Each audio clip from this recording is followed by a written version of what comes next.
Students, मैं रामनेश उत्तम अपने YouTube channel maths Galaxy hub में आप लोगों का बहुत बहुत स्वागत करता हूं। आज आप लोगों को NCERT 12th क्लास की मैथ पढ़ानी है। 12th क्लास में अवकलनों का अनुप्रयोग टॉपिक चल रहा था। अवकलनों के अनुप्रयोग में वर्धमान तथा ह्रासमान फलन पढ़ाया जा रहा है। इसके एग्जाम्पल पूरे बता दिए गए हैं और एक्सरसाइज 6.2 के 1 नंबर से 4 नंबर तक के सवाल बता दिए गए हैं। जिन लोगों ने पिछले वीडियो नहीं देखे हैं, डिस्क्रिप्शन बॉक्स में लिंक मिल जाएगी, उससे पिछले वीडियो देख लें ताकि ये आज का वीडियो और आगे की वीडियो समझने में कोई दिक्कत ना हो। तो आज हम एक्सरसाइज 6.2 के आगे जो क्वेश्चन नंबर 1 से 4 बता दिए गए थे, आज हम 5 नंबर से क्वेश्चन बताने जा रहे हैं। तो आज की हम क्लास शुरू करते हैं।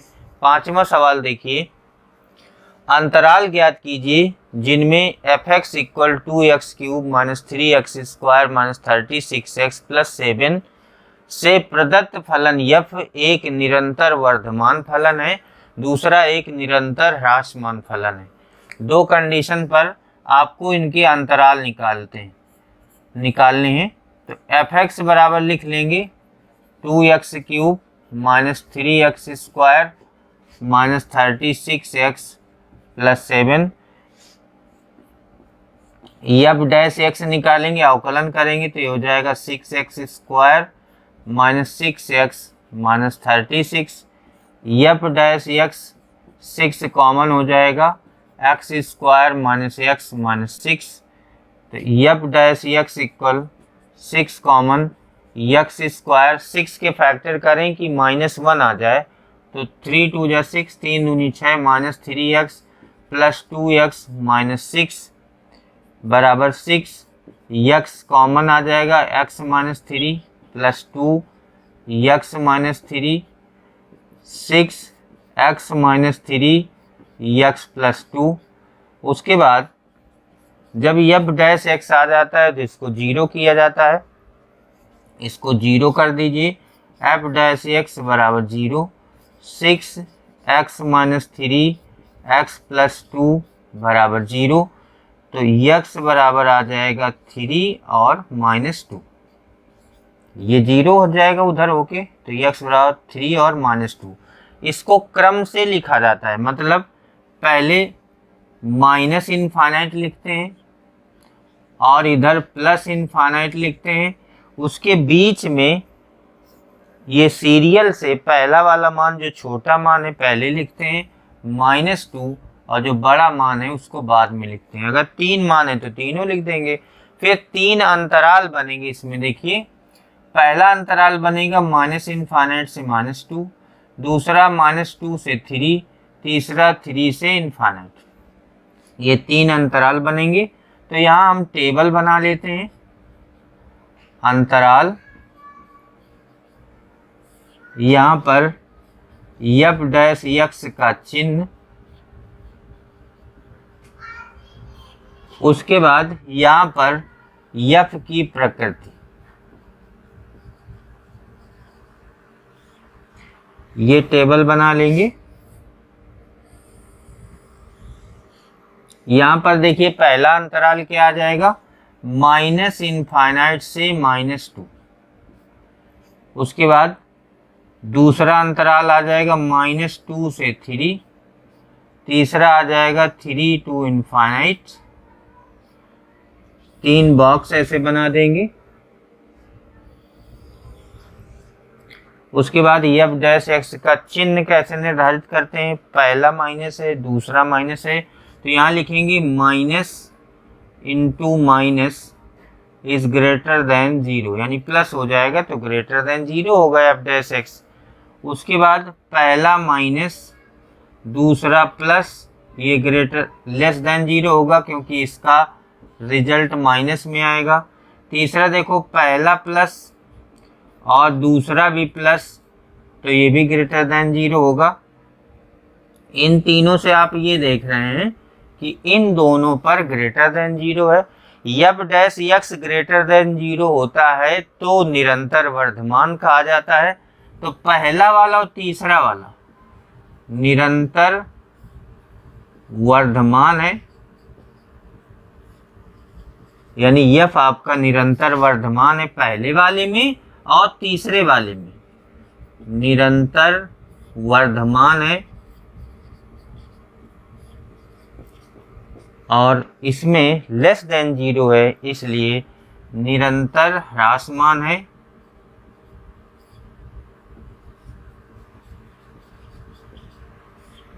तो रिजल्ट में आपको क्या लिखना है, आंसर में क्या लिखना है, एफ जब निरंतर वर्धमान है तो अंतराल माइनस इनफाइनाइट से -2 और 3 to इनफाइनाइट। या आपको ऐसा लिखना है कि माइनस इनफाइनाइट से -2 तथा 3 से इनफाइनाइट पर फलन वर्धमान होगा और -2 से 3 पर फलन ह्रासमान होगा। आप ऐसे अलग अलग इसको आंसर में लिख लेंगे।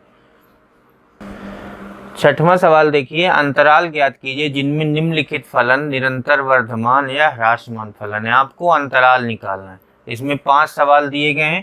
पहले मैं ए नंबर बता रहा हूँ। ए नंबर है एफ एक्स बराबर x² + 2x + 5। उसके बाद आपको अवकलन करना है, एफ डैश एक्स निकालना है तो आ जाएगा 2x + 2 आ जाएगा। उसके बाद वर्धमान फलन के लिए वर्धमान निरंतर वर्धमान फलन के लिए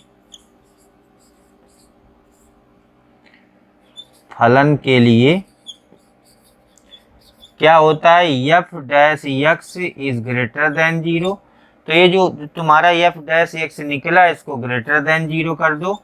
2x + 2 is greater than 0। 2x is greater then -2, 2 से भाग दे देंगे तो x इज ग्रेटर देन -1 आ जाएगा। अब यहाँ पर ये कंडीशन देखिए कि x इज ग्रेटर देन -1, इनमें इन दोनों में से कौन सा फॉर्मूला लग रहा है, इन दोनों में ग्रेटर देन ए वाला फॉर्मूला लगेगा। तो ये आ जाएगा x belongs to open interval a to infinite हो जाएगा। तो यहाँ पर लिखेंगे x बिलोंग्स टू, ये फॉर्मूले होते हैं लीनियर इनइक्वालिटी के फॉर्मूले हैं, 11th में पढ़ाए जाते हैं। जब x is greater then a तो x बिलोंग्स टू हो जाएगा a मतलब 1 -1 टू इनफाइनाइट ओपन इंटरवल में। तो इस कंडीशन पर यानी इस अंतराल पर या x इज ग्रेटर देन -1 पर फलन वर्धमान होगा। ये पहला आंसर हो गया। उसके बाद इसी का ह्रासमान फलन के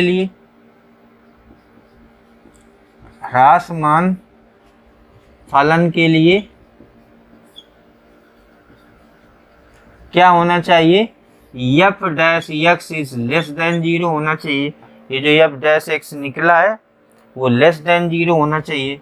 तो 2x + 2 is less than 0, 2x is less than -2, 2 से डिवाइड कर देंगे तो ये आ जाएगा x इज लेस देन -1। अब इसमें देखिए कौन सा फार्मूला लगेगा, इन दोनों में पहला वाला लगेगा, x बिलोंग्स टू आ जाएगा -इनफाइनाइट से -1।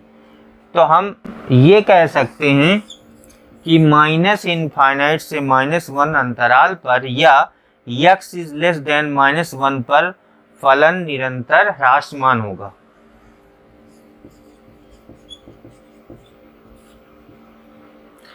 बहुत बुक्स में, आपकी एनसीईआरटी बुक्स में कहीं कहीं ये नहीं छपा हुआ है निरंतर ह्रासमान निरंतर वर्धमान, इनमें केवल ये लिखा हुआ है वर्धमान और ह्रासमान केवल लिखा है। तो वो सब जहाँ जहाँ लिखा जा रहा है, जैसे इसी सवाल में आपकी बुक में नहीं छपा हुआ है निरंतर वर्धमान या ह्रासमान, तो वो निरंतर आपको ऐड कर लेना है अपनी तरफ से। कुछ सवाल ऐसे हैं जिनमें केवल वर्धमान ह्रासमान है, 2-3 सवाल हैं, तो आपको निरंतर वर्धमान और निरंतर ह्रासमान की कंडीशन के हिसाब से सवाल को समझना है और करना है। तो पहला सवाल हो गया ए नंबर। अब उसके बाद चलते हैं बी नंबर पर। इसी का बी नंबर सवाल देखिए, ये एफ एक्स बराबर 10 - 6x - 2x²। तो इसका अवकलन कर दिया जाए, एफ डैश एक्स कितना आ जाएगा, -6 - 4x। उसके बाद निरंतर वर्धमान के लिए, निरंतर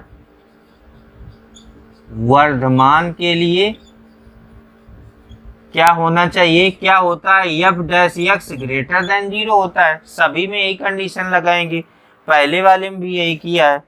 निरंतर वर्धमान के लिए F dash x is greater than 0, तो ये एफ डैश एक्स का मान आया, इसको ग्रेटर देन 0 कर दिया।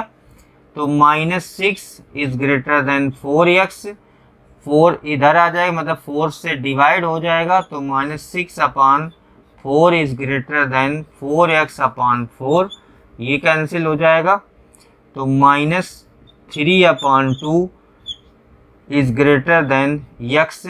तो आप इसको सही करके लिख देंगे, x इज लेस देन -3/2। अब आपको ये देखना है इन दोनों में कौन सा फॉर्मूला लगेगा, तो पहला वाला, लेस देन का चिन्ह है तो पहला वाला लगेगा। तो ये हो जाएगा x belongs to -∞ to -a का मतलब -3/2। तो आपके निरंतर वर्धमान फलन के लिए अंतराल जो आएगा -∞ से -3/2 आ जाएगा। ये पहला आंसर हो गया। इसी का निरंतर ह्रासमान के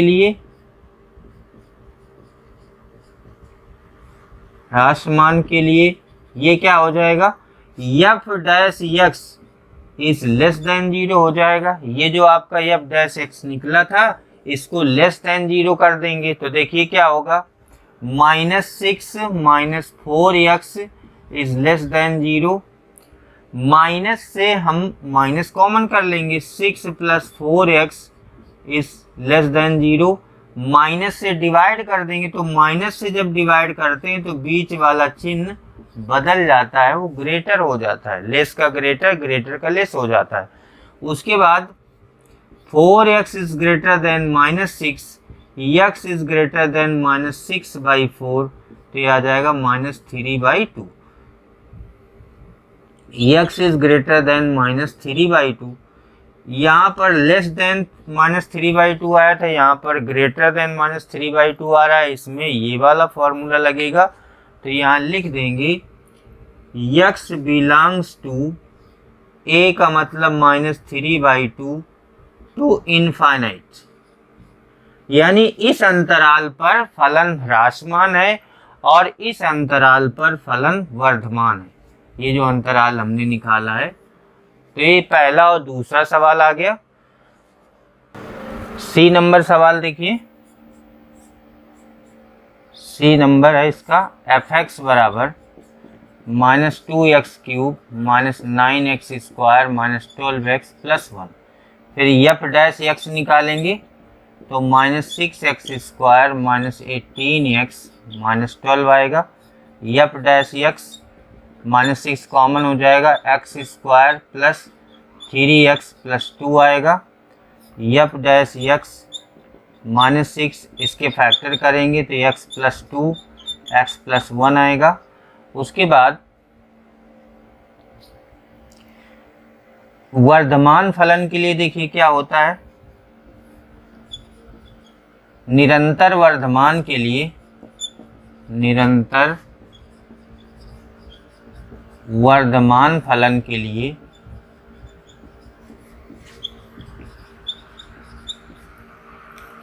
जो f डैश x होता है, f डैश x होता है, वो ग्रेटर देन 0 होता है। तो ये आपका f डैश x है, इसको ग्रेटर देन 0 कर दीजिए।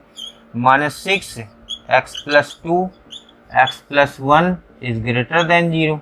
-6 से जब भाग होगा तो क्या होगा, x + 2 x + 1, ये चिन्ह बीच का बदल जाएगा, लेस देन 0 हो जाएगा। तो x + 2 इज लेस देन 0 और x + 1 इज लेस देन 0। तो x इज लेस देन -2 और x इज लेस देन -1। मतलब -1 और -2 लेस देन पर निरंतर वर्धमान फलन हो जाएगा। उसके बाद निरंतर ह्रासमान फलन के लिए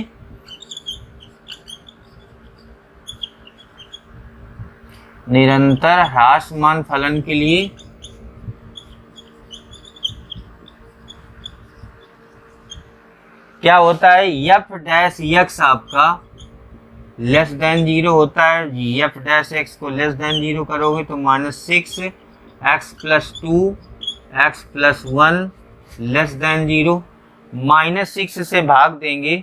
जब किसी माइनस संख्या से इनइक्वालिटी में भाग दिया जाता है तो बीच का चिन्ह बदल जाता है, तो ये आ जाएगा x + 2 x + 1 is greater than 0 आ जाएगा।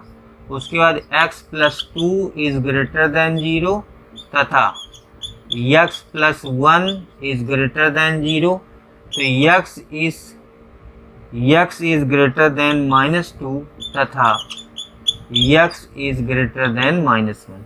इस कंडीशन पर इस अंतराल पर निरंतर ह्रासमान होगा और इस अंतराल पर निरंतर वर्धमान होगा। उसके बाद 6 नंबर का डी, आप जैसे बी नंबर किया था वैसे डी नंबर कर सकते हैं आसानी से। 6 नंबर का ई नंबर देखिए, 6 का ई नंबर इसी का देखिए, f(x) बराबर x + 1 का क्यूब और x - 3 का क्यूब। उसके बाद f डैश x निकालेंगे। f डैश x बराबर 2 फलन है गुणनफल में, तो प्रथम फलन x + 1 का क्यूब इंटू दूसरे का अवकलन 3x - 3 का होल स्क्वायर प्लस द्वितीय फलन x - 3 का होल क्यूब और पहले का अवकलन 3x + 1 का होल स्क्वायर। पूरे में कॉमन आ जाएगा x + 1 का स्क्वायर और x - 3 का स्क्वायर, अंदर बचेगा 3x + 1 और इसमें बचेगा प्लस का 3x - 3, 3 भी कॉमन आ जाएगा तो 3x + 1 का होल स्क्वायर x - 3 का होल स्क्वायर, ये x + 1 प्लस x - 3 आ जाएगा। 3x + 1 का होल स्क्वायर x - 3 का होल स्क्वायर, ये 2x - 4 आ जाएगा, 2x - 2 आ जाएगा, 2 कॉमन आ जाएगा। 3x + 1 का होल स्क्वायर x - 3 का होल स्क्वायर, 2 कॉमन आ गया तो अंदर बचा x - 1। अब ये आ जाएगा 3 दूनी 6। f डैश x बराबर ये 2 यहाँ पर आ जाएगा गुणा में, 3 दूनी 6 x + 1 का होल स्क्वायर x - 3 का होल स्क्वायर x - 1। उसके बाद निरंतर वर्धमान फलन के लिए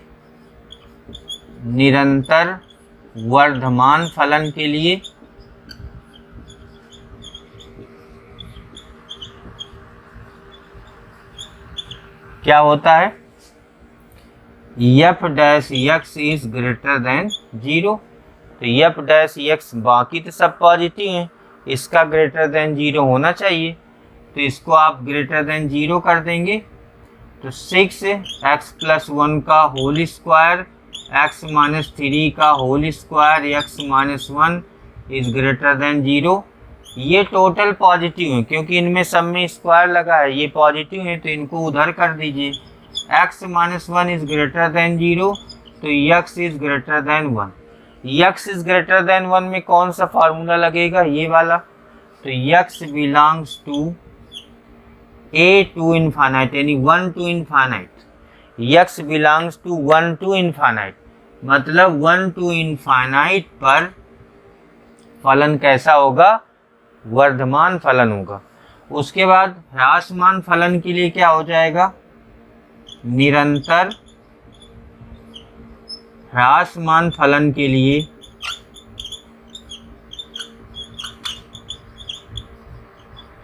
ये आपका f dash x is less than 0। ये जो लिखा है इसको लेस देन में लिख देंगे। 6x + 1 का स्क्वायर एक्स माइनस 3 का square x minus 1 is less than 0। तो ये तो पूरा पॉजिटिव है, बाकी मतलब केवल किनारे वाले फैक्टर से एक्स माइनस 1 से x minus 1 is less than 0, तो एक्स इज लेस देन 1। इसमें देखिए कौन सा फॉर्मूला लगेगा, पहला वाला। इसमें लिखेंगे X belongs to minus infinite से ए, मतलब माइनस इनफाइनाइट से 1।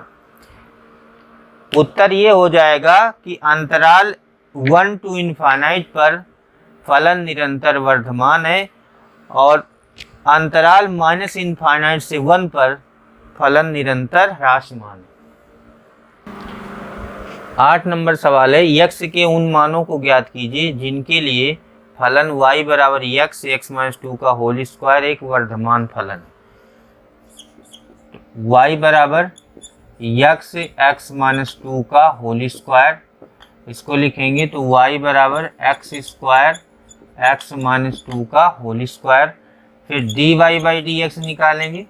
अगर एफ एक्स दिया है तो एफ डैश एक्स निकालते हैं, y दिया है तो dy बाई डी एक्स प्रथम फलन इंटू दूसरे का अवकलन प्लस द्वितीय फलन इंटू पहले का अवकलन। उसके बाद 2x कॉमन आ जाएगा, ये बचेगा x, 2x x minus 2 common आ जाएगा, 2x x माइनस 2 कॉमन आ जाएगा, ये बचेगा यहाँ पर x, यहाँ बचेगा x minus 2, 2x x minus 2, यहाँ बचा 2x minus 2, 2x x minus 2, यहाँ 2 कॉमन आ गया, x माइनस 1, तो हो जाएगा 4x x minus 1 x minus 2। ये आपका आ गया dy बाई डी एक्स। उसके बाद इसको 0 के बराबर कर देंगे, dy बाई डी एक्स का मान 0 के बराबर कर देंगे, तो आएगा 4x x minus 1 x minus 2 बराबर 0, तो x बराबर 0 1 2। अब 0 1 2 आया है, इनको माइनस इनफाइनाइट और प्लस इनफाइनाइट के बीच में रखते हैं। ये आ जाएगा 0 1 2, तो पहला आ जाएगा माइनस इनफाइनाइट से 0, दूसरा आ जाएगा 0 से 1, तीसरा आ जाएगा 1 से 2, चौथा आ जाएगा 2 से इनफाइनाइट। उसके बाद आपको यहाँ से देखना है dy बाई डी एक्स। अगर हम इस चारों अंतरालों पर आपको चेक करना है, माइनस इनफाइनाइट से 0 के बीच में कोई भी मान ले लें, जैसे -1। अगर -1 ले लें तो ये माइनस ये माइनस ये माइनस ये निगेटिव आ जाएगा। अगर ये निगेटिव आ जाएगा, ऐसे 4 खाने में बना दें, माइनस इनफाइनाइट से इसके बीच में अगर कोई मान ले लेंगे तो निगेटिव आ जाएगा, तो ये ह्रासमान फलन हो जाएगा। उसके बाद 0 1 के बीच में कोई मान ले लें, जैसे 1/2 मान ले लें, तो ये देखो 1/2 1/2 माइनस 1 1/2 माइनस 2, ये पॉजिटिव आएगा, ये माइनस में आएगा, निगेटिव आएगा, ये पॉजिटिव आ जाएगा। 1 से 2 ले लें, 1 से 2 के बीच में जैसे 3/2 ले लें, तो 3/2 माइनस 1 3/2, ये निगेटिव आ जाएगा, और उसके बाद ये पॉजिटिव आ जाएगा 2 से इनफाइनाइट में। तो देखो पॉजिटिव किन दो पर आ रहा है, इन दो पर आ रहा है, तो जिन दो पर आ रहा है एफ डैश एक्स पॉजिटिव जिन दो पर आ रहा है उन्हीं पर फलन वर्धमान होगा, क्योंकि जिन पर प्लस आता है उन्हीं पर वर्धमान होता है। तो 0 से 1 और 2 से इनफाइनाइट पर फलन वर्धमान है, तो ये आपके आंसर हो जाएंगे। 9वां नंबर सवाल देखिए, सिद्ध कीजिए क्लोज्ड इंटरवल 0 to π/2 में फलन y बराबर 4 sin theta upon 2 plus cos theta minus theta एक वर्धमान फलन है। तो पहले y बराबर 4 sin theta upon 2 plus cos theta minus theta, इसका अवकलन करेंगे dy बाई डी थीटा, इसमें हर और अंश का नियम लग जाएगा, तो 4 बाहर रहेगा, into D by D theta sine theta upon 2 plus cos theta, और माइनस इसका अलग होगा D by D theta into theta. तो इसका देखिए क्या हो जाएगा, 4 बाहर रहेगा, हर 2 प्लस कॉस थीटा इंटू अंश का अवकलन, अंश आपका साइन थीटा है, साइन थीटा का अवकलन कॉस थीटा, माइनस अंश साइन थीटा इंटू हर का अवकलन माइनस साइन थीटा, और बटे चलेगा हर का स्क्वायर, और थीटा का हो जाएगा 1। 4 ये आ जाएगा 2 cos theta plus cos square theta plus sine square theta upon 2 plus cos theta का होल स्क्वायर माइनस 1।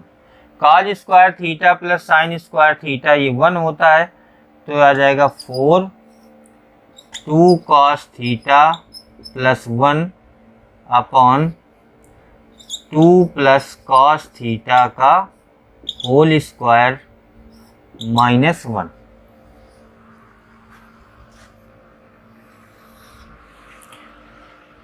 उसके बाद यह आ जाएगा 8 कॉस थीटा प्लस 4, यहाँ एलसीएम आ जाएगा 2 प्लस कॉस थीटा, तो 2 प्लस कॉस थीटा का whole square upon 2 plus cos theta का whole square, 8 cos theta plus 4 minus इसका स्क्वायर खोल लेते हैं, 4 plus cos square theta plus 4 cos theta upon 2 plus cos theta का whole square बराबर 8 cos theta plus 4 minus 4 minus cos square theta minus 4 cos theta upon 2 plus cos theta का whole square, ये cancel हो जाएगा। उसके बाद 8 cos theta में 4 cos theta minus हो जाएगा, तो आ जाएगा 4 cos theta minus cos square theta upon 2 plus cos theta का होल स्क्वायर। कॉस थीटा आ जाएगा कॉमन, तो 4 minus cos theta upon 2 plus cos theta का होल स्क्वायर। अब देखते हैं 0 से पाई बाई 2 में आपको वर्धमान फलन सिद्ध करना है। तो यहाँ पर ये चल रहा था D Y upon D theta, D Y upon D theta का मैंने ये मान निकाला है। उसके बाद आपको क्या करना है, इसको वर्धमान फलन सिद्ध करना है 0 से पाई बाई 2 पर। तो हम जानते हैं 0 से पाई बाई 2 पर क्या होता है, ये आपका चल रहा है D Y upon D theta. 0 से पाई बाई 2 पर कॉस थीटा पॉजिटिव होता है, यहाँ पे लिख देंगे cos theta is greater than 0। 0 to pi by 2 पर जब कॉस थीटा 0 से बड़ा होता है तो ये भी पॉजिटिव होगा, ये भी पॉजिटिव होगा, ये भी पॉजिटिव हो जाएगा। तो ये टोटल जो आपका होगा, कहने का मतलब वो ग्रेटर देन 0 हो जाएगा। जब ये ग्रेटर देन 0 हो जाएगा तो y का ऐसा फलन हो जाएगा, वर्धमान फलन है, अतः सिद्ध हो जाएगा, अतः y एक वर्धमान फलन है।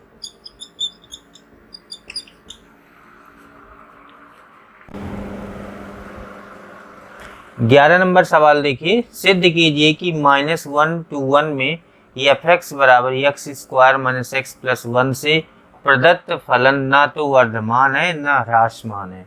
तो सबसे पहले हम f(x) बराबर लिखेंगे, फिर इसका अवकलन किया जाता है f' बराबर ये आ जाएगा 2x माइनस 1।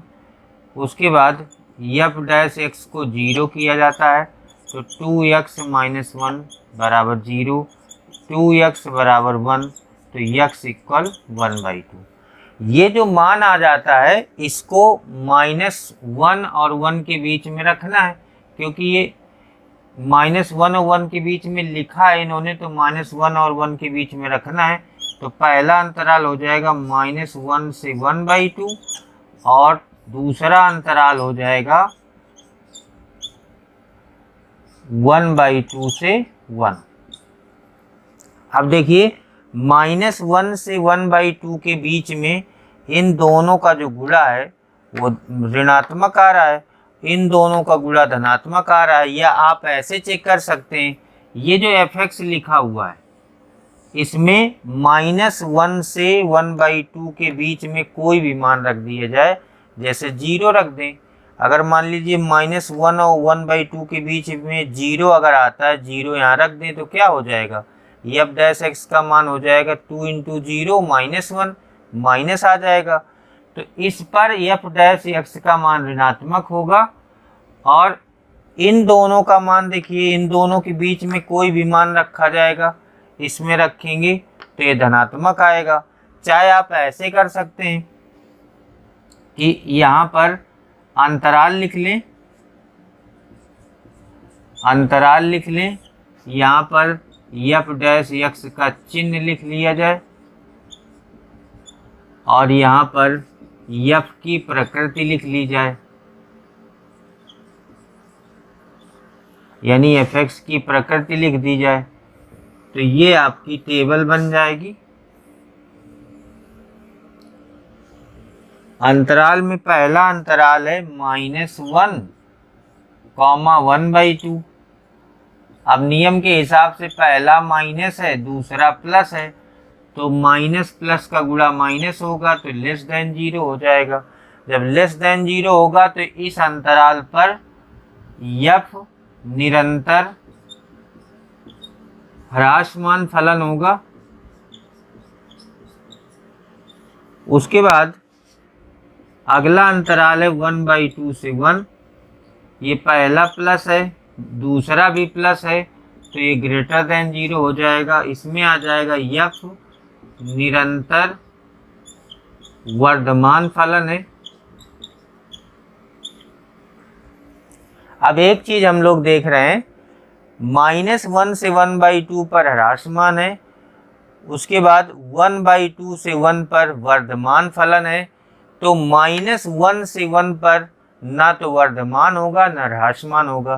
पहले तो हम देखो कह रहे हैं कि इस पर ह्रासमान है, फिर इस अंतराल पर वर्धमान है, तो -1 से 1 के बीच में दो चीज़ें आ गई। पहले ह्रासमान आ गया डिक्रीजिंग फंक्शन, फिर वर्धमान आ गया। तो ये डिसाइड ही नहीं है -1 से 1 के बीच में कि कैसा फलन होगा। तो ऐसी कंडीशन में लिखा जाता है -1 से 1 में फलन ना तो वर्धमान है ना ही ह्रासमान है। यही आपको सिद्ध करना था, ना तो वर्धमान है ना ही ह्रासमान है।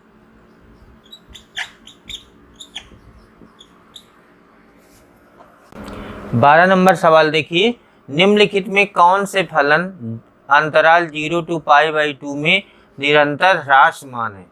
cos x, cos 2x, cos 3x, tan x। तो पहला नंबर चेक करते हैं, fx बराबर ए नंबर है, fx बराबर cos x, फिर इसका अवकलन करते हैं f डैश x बराबर माइनस साइन x। अब हम जानते हैं 0 से π/2 में साइन x का जो मान है, यहाँ लिखेंगे 0 से π/2 पर साइन x का मान ग्रेटर देन 0 होता है, मतलब 0 से बड़ा होता है, बढ़ता है। 0 से π/2 पर धनात्मक होता है साइन x का मान। लेकिन f डैश x आपका कितना है? Minus sine x। अतः f डैश x, अगर ये साइन x ग्रेटर देन 0 है तो इसमें माइनस लगा है तो ये लेस देन 0 हो जाएगा। जब लेस देन 0 हो जाएगा तो आपका ये जो फलन है यानी cos x है, अतः cos x निरंतर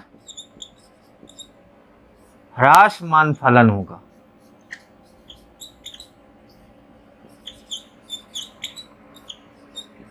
ये लिख देना है। अब देखिए बी नंबर में है fx बराबर cos 2x है, f डैश x बराबर ये आ जाएगा -2 sin 2x आ जाएगा। अब ये देखते हैं साइन x हो या साइन 2x हो, इन दोनों का मान, साइन 2x का मतलब है कि ये साइन x जब 0 से π/2 पर जाएगा तो 2x आगे अंतराल आ जाएगा, π/2 से पाई आ जाएगा, तो ये आ जाएगा साइन 2x, यहाँ पर लिखेंगे साइन 2x अंतराल 0 से π/2 पर धनात्मक है या ग्रेटर देन 0 है। अतः जो आपका ये माइनस इसमें लगा है तो यह डैश x आपका ऋणात्मक होगा, यानी लेस देन 0 होगा। अगर ये लेस देन 0 होगा तो ये आपका cos 2x ह्रासमान, निरंतर ह्रासमान फलन होगा, निरंतर ह्रासमान फलन है। ये हो गया। तीसरा देखिए सी नंबर, fx बराबर cos 3x, f dash x बराबर -3 sin 3x हो जाएगा। अब sin 3x ये तो और आगे मान चला जाएगा, इसलिए इसको आपको 0 करना पड़ेगा। तो f डैश x को आपको 0 करना पड़ेगा, तो -3 sin 3x बराबर 0, तो sin 3x बराबर 0, sin 3x बराबर ये sin 0 का मान है और पाई का मान है, तो आप पाई केवल रखेंगे क्योंकि 0 ऑलरेडी उसमें अंतराल में दिया गया है। तो 3x बराबर हो जाएगा, 3x इक्वल हो जाएगा पाई, तो x बराबर आ जाएगा π/3, यानी एक अंतराल आपको और मिल गया। इस सवाल को भी इसी तरह कर सकते थे, बाकी रिजल्ट यही आएगा। एक अंतराल और आ जाएगा, पहला अंतराल आएगा 0 से π/3, फिर दूसरा आ जाएगा π/3 से π/2, दो अंतराल आ गए। अब 0 से π/3 पर देखो क्या होगा, 0 से π/3 पर जो cos 3 f डैश x का मान वैसे तो धनात्मक होगा, लेकिन इस पे ऋण लगा हुआ है तो ये ऋणात्मक हो जाएगा। तो आपको ये लिखना है कि 0 से π/3 पर f डैश x आपका लेस देन 0 होगा। लेस देन 0 इसलिए हो जाएगा क्योंकि यहाँ माइनस लगा है, माइनस न लगा होता तो क्योंकि मान बढ़ता है साइन का इसलिए धनात्मक होगा। उसके बाद π/3 से π/2 पर f डैश x ये ग्रेटर देन 0 है, तो इस पर वर्धमान फलन होगा, इस अंतराल पर इस पर ह्रासमान फलन होगा। तो फाइनली हम क्या कह सकते हैं, इस पर ह्रासमान है, इस पर वर्धमान है, यहां पर लिख देते हैं ह्रासमान, और इस पर वर्धमान है। अब ये पूछ रहा है 0 से π/2 पर क्या होगा, तो पहले एक रिजल्ट दे रहा है ह्रासमान 0 से π/3 पर, फिर π/3 से π/2 पर वर्धमान दे रहा है। तो 0 से π/2 पर आप ये कह सकते हैं ना तो वर्धमान होगा ना ही ह्रासमान होगा।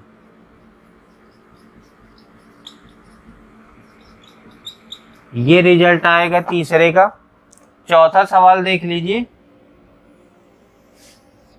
चौथा आपका डी नंबर है, f(x) बराबर tan x, f dash x बराबर sec² x,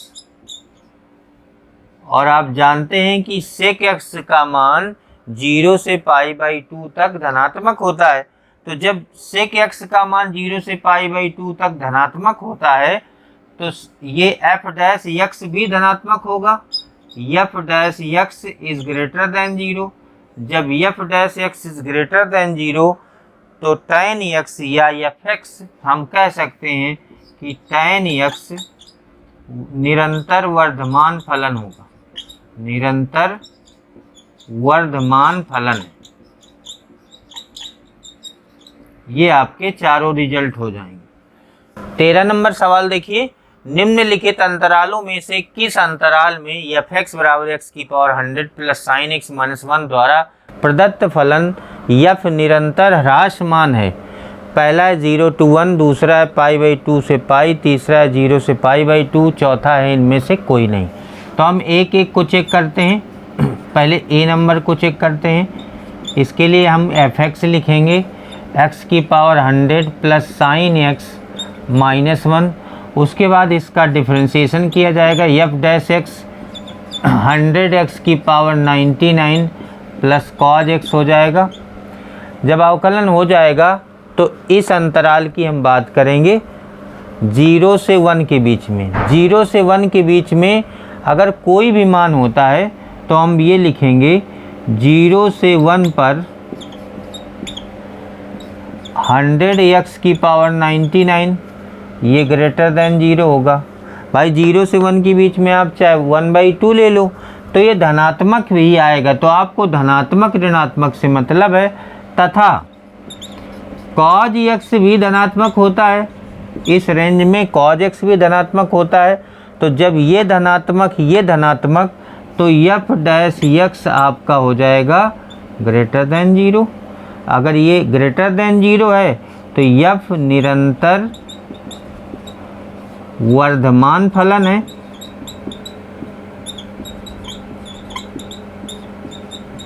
ये पहले का रिजल्ट आ गया। दूसरा देखिए, बी नंबर देखिए,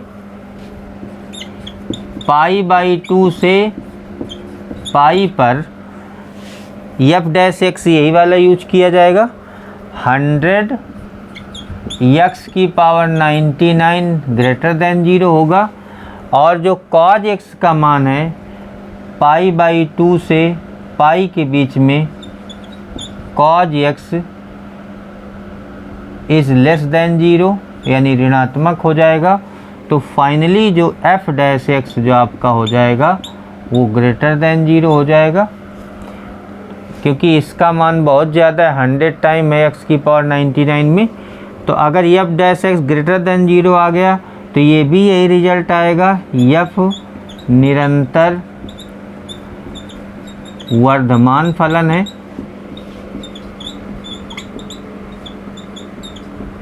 उसके बाद सी नंबर देखिए, 0 से π/2 पर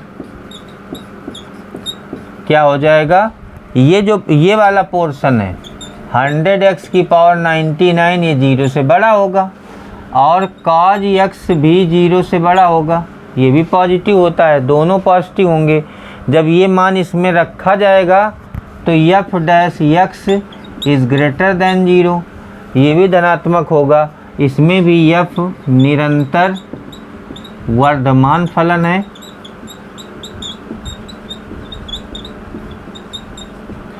अब देखिए, इस पर वर्धमान है, इस पर वर्धमान है, इस पर वर्धमान है, तो आपका डी ऑप्शन बचा है। तो इसी पर हम कह सकते हैं कि ये इसका ऑप्शन सही होगा, इनमें से कोई नहीं। इस पर ये ह्रासमान हो सकता है, इनमें से कोई नहीं, यही आपका ऑप्शन सही हो सकता है। 14 नंबर है, a का वह न्यूनतम मान ज्ञात कीजिए जिसके लिए अंतराल 1,2 से प्रदत्त फलन f(x = x² + ax + 1) निरंतर वर्धमान है। f(x = x² + ax + 1, इसका अवकलन किया जाएगा f' = 2x + a। फिर f' को 0 किया जाएगा, 2x + a = 0, तो 2x = -a। उसके बाद इस अंतराल में कोई एक मान, न्यूनतम मान लिया जाएगा, न्यूनतम मान ज्ञात करना है। तो इनमें से जो कम वाला अंतराल है उसको हम x की जगह पर रख देंगे। 2 × 1 = -a, 2 = -a, तो a बराबर आ जाएगा -2। 16 नंबर सवाल देखिए, सिद्ध कीजिए कि फलन f(x = log sin x 0 से π/2 पर निरंतर वर्धमान है और π/2 से π में निरंतर ह्रासमान है। तो सबसे पहले f(x = log sin x लिखेंगे, फिर इसका अवकलन करेंगे। एफ डैश एक्स बराबर 1/sin x, फिर sin x का हो जाएगा दोबारा d/dx sin x। F dash x बराबर 1/sin x और sin x का अवकलन होता है cos x, cos/sin होता है cot x।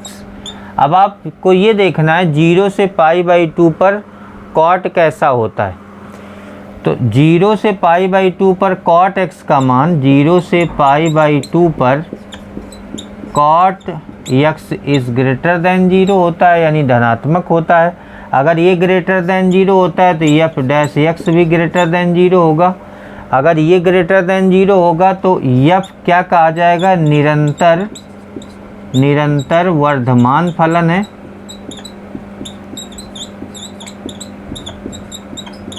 उसके बाद π/2 से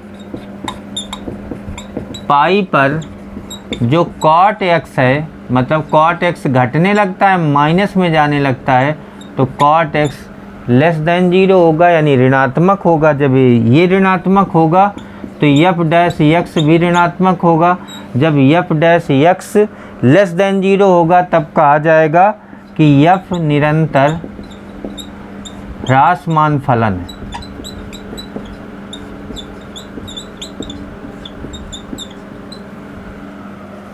सत्रह नंबर सवाल देखिए, सिद्ध कीजिए कि फलन एफ एक्स बराबर log mod of cos x 0 से π/2 में निरंतर ह्रासमान है तथा 3π/2 से 2π में निरंतर वर्धमान है। तो सबसे पहले एफ एक्स लिखेंगे। एफ एक्स बराबर log mod of cos x. ये लॉग के आगे मॉड लिखा जाता है सब में, चाहे लॉग साइन एक्स हो, चाहे लॉग कॉज एक्स हो, चाहे लॉग टेन एक्स हो, उसमें परेशान होने की कोई ज़रूरत नहीं। ये 16 नंबर जैसा सवाल है बिल्कुल। तो जैसे log cos x का अवकलन करते हैं वैसे log mod of cos x का करेंगे। एफ डैश एक्स हो जाएगा 1/cos x, फिर d/dx cos x का हो जाएगा दोबारा, तो 1/cos x का हो जाएगा माइनस साइन x, तो minus sin/cos minus tan x हो जाएगा एफ डैश एक्स। अब देखिए 0 से π/2 में जो tan x होता है, एफ डैश एक्स बराबर माइनस tan x। अब 0 से π/2 पर जो tan x होता है वो ग्रेटर देन 0 होता है, लेकिन यहाँ एफ डैश एक्स माइनस लिखा है, अतः एफ डैश एक्स आपका इस कंडीशन में लेस देन 0 हो जाएगा क्योंकि यहाँ माइनस है। तो अगर F dash x less than 0 है तो एफ ह्रासमान फलन होगा, निरंतर ह्रासमान फलन है, ये लिख देंगे शॉर्ट में। उसके बाद देखिए कि 3π/2 से 2π के बीच में जो इस अंतराल में tan x का जो मान है वो ऋणात्मक होता है, लेस देन 0 होता है, लेकिन यहाँ पर पहले से माइनस लिखा हुआ है तो F dash x is greater than 0 हो जाएगा। जो चीज़ इसके अंतराल में होगी उसका यहाँ उल्टा होगा, क्योंकि यहाँ माइनस tan x है इसलिए। तो F dash x is greater than 0, अतः एफ निरंतर वर्धमान है। यही आपको सिद्ध करना था। तो मैंने एक्सरसाइज 6.2 के सेलेक्टेड क्वेश्चन बताए हैं आप लोगों को, बाकी क्वेश्चन आप लोग आसानी से कर सकते हैं। आज की क्लास यहीं पर समाप्त होती है। Thank you.